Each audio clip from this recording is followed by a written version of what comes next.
Hola Emilio, buenas tardes. Buenas tardes, Gabriela, ¿qué tal? Bien, muy bien. ¿Cómo estás vos? Ya de regreso de vacaciones, lo siento. Ya, nada, ya llevamos unos cuantos días en la oficina, así que ya con ritmo. Ya casi empieza septiembre y empezamos a la normalidad. Les voy a presentar a todos a Emilio Sánchez Pintado. Él es socio de CIP Abogados. Tiene una especialización muy específica en el tema de ciberriesgos y sobre todo de ciberpólizas, porque de ciberriesgos hablan mucho desde el punto de vista de software y cuáles son todos los problemas técnicos y tecnológicos, pero es más difícil encontrar una persona que sepa desarrollar la póliza que nosotros podemos vender. Entonces, a ver, seguros del futuro yo creo que ya son un poco seguros del presente, pero bueno, por darles un poco de contexto, Emilio comenzó su carrera en el Departamento de Litigación y Arbitraje de DAC Bigford, desarrollando su trabajo en el ámbito de riesgos industriales y seguros, compatibilizó esta práctica con su trabajo en el Departamento de Ciberseguridad, donde adquirió justamente experiencia en todos estos temas que les comento de asistencia en la redacción, en la configuración de las pólizas de ciberseguros, fue coordinador de ciberincidentes y prestó asesoramiento a varias compañías aseguradoras sobre el otorgamiento de cobertura en ciberincidentes. Desde el 2020 está en CIP Abogados como responsable absoluto de ciberseguridad y también trabaja como cooperador del Departamento de Derecho de la Construcción. Tiene es graduado en Derecho de la Universidad Pontificia Comillas y tiene másters en abogacía, máster en asesoría jurídica de empresas. Así que bueno, más allá de todo el currículum, lo que yo creo más valioso es todos tus años de experiencia en desarrollar estas pólizas. Pero contame entonces, porque ya sabemos un poco qué son los ciberriesgos y cómo las empresas corren riesgo con esto, pero ¿qué son las ciberpólizas? Bueno, pues nada, muchas gracias por la introducción, la verdad que ha sido bien completa. Y yendo ya al grano, pues bueno, las ciberpólizas, pues efectivamente se considera, vamos, yo personalmente lo considero como el elemento de clave, el cierre perfecto de una buena estrategia de ciberseguridad. Es decir, una empresa desarrolla su estrategia de una manera técnica, identifica aquellos riesgos cibernéticos relacionados con el mundo ciber a los que está expuesto, debe llevar también a cabo determinadas medidas y planes para el caso de que ocurra un ciberincidente y tiene que ser el salvavidas general, debería de ser una ciberpóliza, ya que eso cubriría los agujeros y las responsabilidades posibles en que puede incurrir la empresa que sufra un ciberataque con aquellos a quienes les haya causado el daño e incluso también esta póliza puede cubrir aquellos daños que haya sufrido la propia empresa como consecuencia del ciberataque. Eso a grandes rasgos es lo que podríamos entender como una ciberpóliza dentro del mundo en el que estamos viviendo actualmente. Uh-huh. Y esto es una oportunidad de negocio, porque antes los que quizás se cubrían un poco y eran muy a medida, eran las grandes, grandísimas empresas y corporaciones, y ahora esto va bajando más a las empresas medianas y pequeñas incluso. Efectivamente, sí, totalmente. Y vamos, acudiré, yo creo que al dicho que corre dentro del mundo de la ciberseguridad un poco, de la pregunta no es si vamos a sufrir un ciberataque, sino cuándo lo vamos a sufrir. Uh-huh. O sea, eso es una realidad a la que yo creo que absolutamente todos, pues ya no solo empresas, incluso particulares, estamos expuestos y es una realidad que debemos afrontar y que debemos de tomar determinadas medidas para estar total y absolutamente preparados ante esa clase de incidentes. Uh-huh. Por un poco de cuidado de marca, de gente que está en el mercado, no vamos a mencionar los que han sufrido, pero bueno, muchos son de público conocimiento. Los reclamos son Totalmente. cada vez más frecuentes, los montos son cada vez mayores. ¿Qué medidas de prevención todavía no estamos implementando? ¿Qué acciones deberían tomarse? Pues bien, pues volviendo, vamos, para relacionar esta pregunta con lo que recientemente me acabas de comentar sobre las pymes, pues es cierto que las empresas que podríamos considerar grandes empresas con un alto volumen, un alto nivel de facturación y que pues que no consideremos pymes, o sea, más empresas que tengan más de 100 o 200 empleados. Las pymes realmente hay muchas que no se dan cuenta del riesgo al que están expuestos. Pues bien, porque los medios de los que disponen son pocos y suficiente que pueden llevar a cabo su negocio, y más hoy en día con las restricciones a las que estamos un poco subyugados con la pandemia del coronavirus.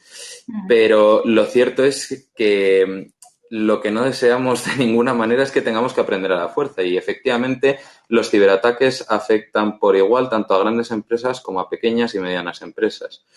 Entonces, en este contexto, los daños que pueden sufrir las pequeñas y medianas empresas proporcionalmente pueden ser tanto o más graves incluso que las grandes empresas. Es decir, a lo mejor una gran empresa tiene una capacidad y un músculo suficiente como para poder hacer frente a un ciberataque que le paralice su actividad, pues, digamos, por 3 días, por ejemplo, pero a lo mejor una pyme no. A lo mejor una pyme no, y no tiene capacidad económica para poder sufragar el coste de la restauración de los sistemas o de la posible responsabilidad, que puede ser de varios tipos y que más adelante la comentaré, en la que puede incurrir. Entonces, la primera medida de todas que yo creo que se debe de tomar y que en gran parte en el mundo de las pymes no se toma, aunque si bien es cierto que cada vez más, es la concienciación del riesgo al que nos encontramos expuestos en lo que se refiere a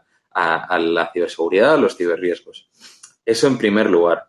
Luego, evidentemente, también tiene que haber una actualización y un estudio constante. Y lo cierto es que, pues, pongamos de ejemplo, yo, por ejemplo, que ejerzo como abogado, pero también pues trato de estar al día en lo técnico en la mayor medida posible, ya que el conocimiento de lo técnico al final te va a permitir poder alcanzar soluciones y te va a poder permitir ver puntos de vista jurídicos que son muchísimo más aptos, que son mucho más adecuados. Entonces, en este sentido hay que estar al día, porque la velocidad con la que se desarrolla la tecnología, la velocidad con la que se crean nuevas amenazas, cada vez es mayor. Entonces, por eso digo que tenemos que estar actualizados. Y yendo ya un poco más a lo concreto, en lo que se refiere a estas medidas que considero que debemos de implementar, querría referirme a tres, cuatro en concreto. En primer lugar, considero que es muy necesario implementar una estrategia de ciberseguridad, aunque tengamos una pequeña empresa o una mediana empresa. Tenemos que tratar de implementar una estrategia ciber para cubrir las potenciales vulnerabilidades y para ser conscientes y también tener un plan para poder hacer frente a los riesgos a los que podríamos estar expuestos. Entonces, una de las cuestiones más útiles, más sencillas y que tampoco suponen un costo excesivo es la concienciación a los empleados de lo que, por ejemplo, la concienciación y los cursos, un mini cursillo para poder mostrar lo que es el phishing, para saber identificarlo y que en el caso de que ocurra un evento de phishing, pues este no sea dañino para la empresa. Vamos, entiendo que más o menos todos sabemos lo que es el phishing, pero por si las moscas lo aclaro. Un ataque de phishing es aquel ataque de la recepción de un correo que contiene un malware, que contiene un elemento malicioso con el potencial de causar daños a los sistemas de la empresa o a los equipos de la empresa, porque también podemos sufrir un ataque de phishing como particulares perfectamente. Entonces, las consecuencias de estos ataques pues pueden ser desde el acceso no autorizado a datos, la destrucción de datos, puede provocar también la paralización de la actividad de la empresa que lo sufra. Entonces, lo que suele ocurrir es que estos ataques de phishing se suelen llevar a cabo a través de suplantaciones de identidad con correos que suelen ser conocidos a aquellos que van a recibirlo. Lo que pasa es que, por ejemplo, pues en mi caso, mi correo que es emilio.sanchez@cipabogados.com, pues ponemos Emilio con 2 M's, claro, el correo ya es diferente, o en el dominio CIP, pues en lugar de CIP, CIM. Entonces, esta clase de cosas nos permiten identificar un correo que puede contener un malware. Entonces, la concienciación y la puesta en conocimiento de una cuestión tan sencilla como esta, a una pequeña o una mediana empresa puede resolverle muchísimos dolores de cabeza y de bolsillo también. Entonces, en primer lugar, esto es una cuestión así más práctica y que yo creo que es interesante. Pero además de ello, considero también que para implementar una estrategia correcta, se deben de conocer los riesgos a los que se están expuestos, y la manera más efectiva para conocerlos es someter a los sistemas de la empresa de que se trate a una auditoría de ciberseguridad en la que se identifiquen los riesgos y las vulnerabilidades a las que se está expuesto. Y sobre este conocimiento que obtengamos, podemos desarrollar ya un plan de ciberseguridad en el que tengamos en cuenta si estamos expuestos a vulnerabilidades zero day y si existen parches, por ejemplo, para ellas. Podemos valorar, valorar ahora mismo ya no, podemos ver cómo podemos tener copias de seguridad que no sean accesibles en el caso de que se sufra un ciberataque y que se puedan tener como una reserva para luego, una vez que se sufra un ciberataque y se tengan los sistemas paralizados, poder trabajar con unos sistemas a los que se les introduzca la información de la copia de seguridad. Y también podemos hablar incluso en este sentido, a esto me refería con valorar, de la deslocalización de determinados riesgos. Por ejemplo, a lo mejor como pequeña empresa, en lugar de tener nuestra información en nuestros propios servidores, pues puede resultar que nos sea mucho más útil o que nos pueda resultar mucho más eficiente económicamente y a nivel de riesgos el hecho de tener nuestros servidores deslocalizados en un operador de cloud, por ejemplo. Normalmente estos operadores de cloud, en el caso de que se sufra un ataque, aparte de que suelen guardar copias de seguridad cada poco tiempo, ellos suelen, se suele establecer en los contratos que se suscriben en este sentido, la cobertura de los costes de aquellos daños, de los daños que hayan sufrido los datos que han sido objeto del ataque en el caso de que la información no esté en unos servidores propios, sino de un servidor de cloud. Por ejemplo, esto es una opción a valorar. Luego también, todo esto lo podemos enmarcar un poco en el ámbito preventivo. Y luego ya en el ámbito reactivo, en el caso de que ni con estas, que es perfectamente posible y no quiere decir que sea una mala estrategia de ciberseguridad, podemos sufrir un ciberataque y tenemos que ver qué hacemos ante un ciberataque. Porque uno de los problemas mayores que por lo menos yo he podido observar en los años en los que llevo coordinando la gestión de ciberincidentes, es que ser reactivo desde el desconocimiento. Es decir, decimos, ¿tenemos un problema informático? Pues nada, pues llamamos al informático de la empresa o llamamos a unos informáticos a ver que nos lo resuelvan. Los informáticos, pues probablemente de inicio ni conozcan a la perfección los sistemas de la empresa y no conozcan determinadas cuestiones ni determinados riesgos a los que la empresa puede estar expuesta y quizás no se tenga el cuidado suficiente con ellos y se esté incurriendo en unos costes demasiado altos e innecesarios de respuesta a este ataque. Incluso es posible que los daños se multipliquen y se incrementen como consecuencia de un mal hacer en este sentido. Bueno, no un mal hacer, sino por actuar un poco desde el desconocimiento. Entonces, considero que es necesario en este sentido y desde el punto de vista de la estrategia reactiva que se tenga en primer lugar una estrategia de contención del daño que se haya causado, del malware, que se pueda introducir en los sistemas de la empresa y que se prevean varios escenarios para que en el caso de que los escenarios más probables, en el caso de que se dé un escenario, se activa el protocolo de contención Y así, pues ya podemos actuar sobre la base de un plan preestablecido y sobre la seguridad de que más o menos sabemos lo que estamos haciendo. Luego ya posteriormente, en el caso, por ejemplo, de que se haya contratado una póliza de ciberseguridad, podemos acudir a los propios técnicos que suelen ofrecer en panel, el asegurador, que conoce a la perfección cuáles son las cuestiones en las que se tiene que tener mucho cuidado en el caso de un ciberataque para incurrir en los menores costes posibles, para no llevar a cabo acciones innecesarias y para no tener paralizados demasiado tiempo, mucho más tiempo del necesario en los sistemas de la empresa.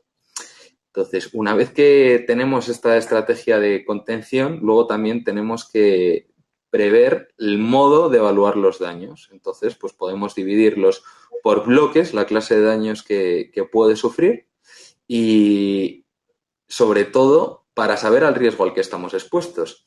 Saber cuál es el riesgo que podemos asumir por nuestra cuenta o si queremos o no asumirlo, y en el caso de que no se quiera asumir, pues lo lógico es que se contrate, bueno, no que no se quiera asumir, sino que se endose a cambio de una prima, pues evidentemente lo lógico es contratar una póliza de ciberseguridad. Y luego también una cuestión importante que considero en esta parte reactiva de la estrategia es tener claro cuáles son los requerimientos conforme a la legislación nacional del país en el que esté operando la empresa. En primer lugar, de notificación a las autoridades de protección de datos, es decir, si resulta que como consecuencia del ciberataque sufrimos una brecha de datos y se acceden datos que son objeto de protección por la normativa de ese país, tenemos que tener claro si en dicho país se exige, por ejemplo, en España, se exige que se comunique en un plazo determinado desde que se tiene conciencia del ciberataque, que se ponga en conocimiento de dicha autoridad el ataque, qué características o qué tipología tiene el ataque. Y en función de esas cuestiones, pues la autoridad decidirá o no imponer una sanción al encargado de protección de datos, que en este caso, pues bueno, pues sería la empresa que tiene guardados esos datos. Eso por una parte. Y luego también tenemos que tener una estrategia, primero, para saber identificar y notificar, como he dicho, a las agencias de protección de datos. Y en segundo lugar, también debemos de tener una estrategia de notificación a aquellos que han podido ser damnificados. ¿Por qué? Porque en el caso de que haya habido gente que haya sido damnificada, se le debe de poner en conocimiento, pues normalmente la normativa también establece que se les debe de poner en conocimiento del perjuicio que han sufrido. Y de hecho, las sanciones que se pueden sufrir son mayores si no se notifican que si sí se notifican. Entonces, pues todo sea por incurrir en los menores costes posibles. Entonces, estas son un poco las cuestiones que considero que son medidas que se implementan, sobre todo las grandes empresas, la gran mayoría sí que tienen estas cuestiones implementadas, pero las pequeñas y medianas empresas están todavía en un proceso de implementación de estas cuestiones. Y ya como última cuestión, y que yo creo que atañe tanto a las grandes como a las pequeñas empresas, es que yo creo que los riesgos a los que estamos expuestos en el ámbito ciber deberían de tenerse en cuenta a la hora de suscribir contratos con clientes, porque es un riesgo que, si bien es cierto que poco a poco se va previendo en dichos contratos, si no estamos a lo que se considere por la legislación nacional, y por la jurisprudencia, a lo que considere la ley, y es una cuestión que interpartes sí que se puede regular en determinados ordenamientos. Hay determinados ordenamientos que permiten perfectamente la regulación de estas condiciones. Entonces, dado que cada vez es más común el sufrir ciberataques que tengan una repercusión en la cadena de suministro y que, por ejemplo, supongamos que a través de mí, de los datos que tengo yo como encargado de datos en mi empresa, se accedan a los sistemas de un cliente, claro, en cierta medida yo soy responsable de ese ataque. Entonces, claro, estas cuestiones sí que se podrían prever en determinada manera, pues para ver cómo se equipara, cómo se pueden equilibrar los riesgos y los intereses de las partes de que se trate.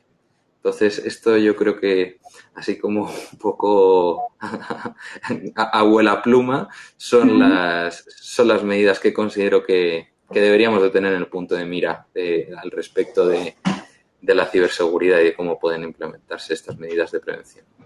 Vos habías mencionado que, bueno, que una gran compañía puede estar 2 o 3 días sin sistema. Vos conocerás como yo una aseguradora que estuvo meses donde los clientes no podían operar y bueno, claro, es muy difícil cambiar de asegurador y demás y la gente lo llevó adelante, pero a una pyme la puede llevar totalmente a la quiebra. Entonces, evidentemente, es una oportunidad de negocio como hablábamos al principio. ¿Cómo puede adaptarse entonces esta oportunidad de negocio para tener una respuesta ágil? Pues sobre todo, lo más importante en este aspecto, como yo creo que se ha podido intuir un poquito en lo que llevamos comentando hasta ahora, yo considero que lo más importante es la labor preventiva. Y sobre todo, al respecto de las pequeñas y medianas empresas, pues claro, es que no podemos estar a todo. Uno, por desgracia, no tiene en su cabeza la mente divina y todo el conocimiento del mundo, ni tiene tiempo para adquirirlo, aunque haya muchos que lo intentemos, que de ello estoy seguro y seguramente mucha gente de la que nos está viendo también trata de intentar absorber todo el conocimiento posible, pero llega un punto pues que no es posible ser experto en absolutamente todo.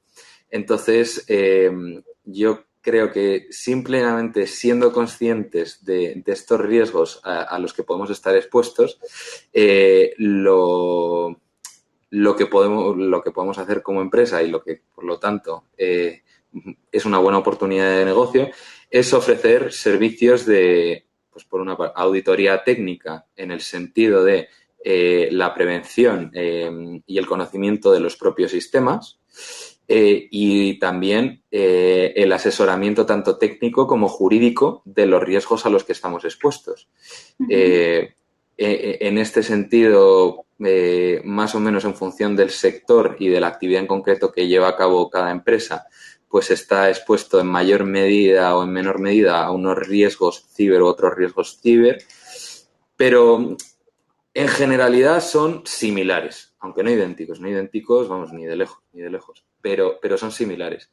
Y en este sentido, pues sí que es una buena oportunidad pues para poder prestar estos servicios de asesoramiento. ¿Cómo podemos tratar de prestar de la manera más efectiva esta clase de servicios? Pues normalmente yo creo que, como casi todo abogado, tratando de conocer la empresa del cliente mejor que el mismo. Entonces, en este sentido, pues claro, pues habrá que conocer los entresijos de los sistemas de la empresa, de cómo funcionan, también de los riesgos, como he dicho, concretos a los que se está expuesto, porque, bueno, aunque sea saliendo un poco, vamos, luego, ahora posteriormente, después de hablar de esto, o sea, sí que me gustaría hablar un pelín a grandes rasgos de los riesgos regulatorios a los que cada vez vamos a estar más expuestos. En España en este año se ha aprobado una norma que desarrolla una directiva de la Unión Europea que tiene que ver con la ciberseguridad y que es muy, muy, muy importante a nivel de grandes empresas y que establece una serie de obligaciones y un régimen de sanciones por el incumplimiento de las normas que son, pues la verdad que lo suficientemente importantes como para tenerlos en cuenta. Entonces, pues bueno, como he dicho, para adaptarnos a esta nueva oportunidad de negocio, el conocimiento del cliente, lo que debemos hacer también es poder facilitar en la medida en la que sea posible unos servicios de prevención mayores, en los mejores servicios de prevención posibles, más que reactivo, ser preventivo. Y luego también, evidentemente, pues establecer planes y poder disponer, y permitir que los clientes puedan disponer de una herramienta a la que poder acudir en el caso de que se sufra el ciberataque. Y insisto ya de nuevo, en estos casos las pólizas de ciberriesgos suelen ser una herramienta bastante buena y bastante eficiente para las pymes sobre todo. Te manda una felicitación Carlos Acosta, dice que tu presentación estuvo brillante y tiene una pregunta para vos.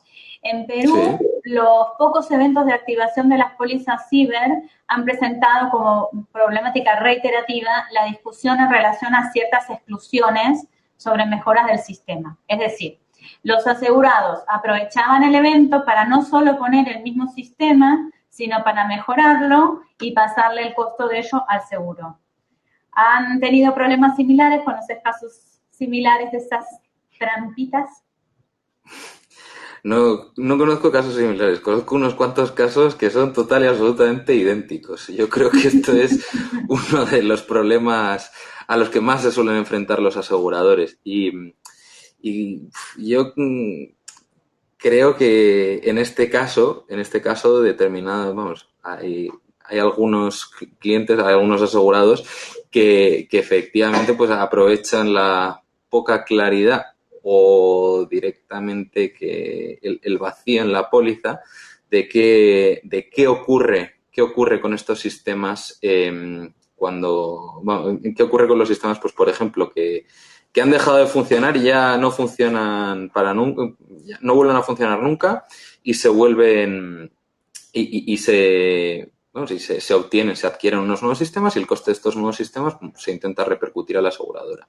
Sí, este es un problema que se ha dado y que, bueno, pues en función de la póliza, pues tiene soluciones diferentes. De nuevo, insisto, incluso para los aseguradores aquí la labor preventiva es su mejor aliado. La claridad en las pólizas al establecer, por ejemplo, en España yo, así a grandes rasgos, la solución más equilibrada que suelo encontrar es que, pues por ejemplo, en aquellos casos en los que no sea posible, que sea técnicamente imposible porque están total y absolutamente destrozados los sistemas como consecuencia del ciberataque, o en aquellos casos en los que, que estén total y absolutamente destrozados y que no sea posible reemplazar por unos sistemas idénticos a los que ostentaba la empresa en el momento anterior al ciberataque. Pues en este caso de que no sea posible, pues la aseguradora sí que sufragaría el costo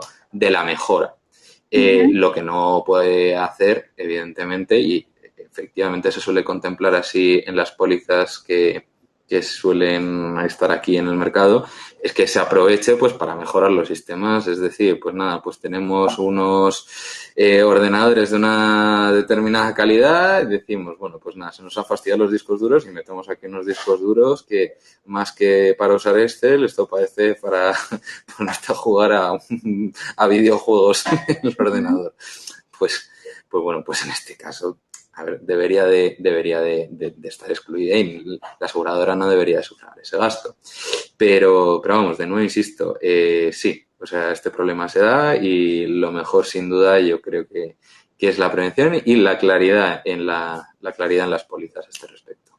Y de la misma manera que hay compañías de asistencia del hogar o lo que sea que trabajan en partnership con las aseguradoras, hay consultoras tecnológicas que trabajan en partnership como para ofrecer este servicio, digamos, de auditoría y estar un poco viendo lo que está pasando, y eso es una manera también de que la aseguradora esté al tanto de cómo están funcionando las cosas. Emilio, hay miles de temas más que podemos hablar, pero bueno, totalmente. Es el tiempo que tenemos. Yo quería agradecerte muchísimo por participar. Diste tu email muy rápido, pero si alguien quiere ponerse en contacto con vos, nos pueden contactar. También te encuentran en LinkedIn. Y bueno, ojalá que esto sea un producto cada vez más normal y más habitual. Totalmente. La verdad que bueno, yo considero que es la pieza clave de cierre para cerrar toda buena estrategia de ciberseguridad. y a la vez también es una excelente oportunidad de negocio para los aseguradores. Así que yo creo que hay una buena simbiosis que podemos tener entre diferentes entidades del mercado frente a este riesgo al que estamos absolutamente todos expuestos a todas horas. Exacto. Y si bien, bueno, vos tenés tu experiencia en el mercado español, ya sé que estás cruzando el charco y estás teniendo tus primeros clientes en América Latina, así que el que esté interesado, Sí.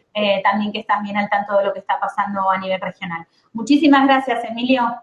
Nosotros Nada, por Dios, nos vamos a ir a un break ahora de media horita nada más y después vamos a volver para conocer a una InsurTech de diversidad, un tema que también me encanta, y luego un futurólogo que nos va a decir qué es lo que va a pasar sin bola de cristal, simplemente viendo cómo vienen las tendencias del mercado. Gracias, Emilio. Nos hablamos en cualquier momento. Muchas gracias, Gabriela. Bien. Y buenas tardes a todos. Bueno, buenos días. Desde aquí, buenas tardes. Gracias, que estén muy bien. Igualmente. Hasta luego.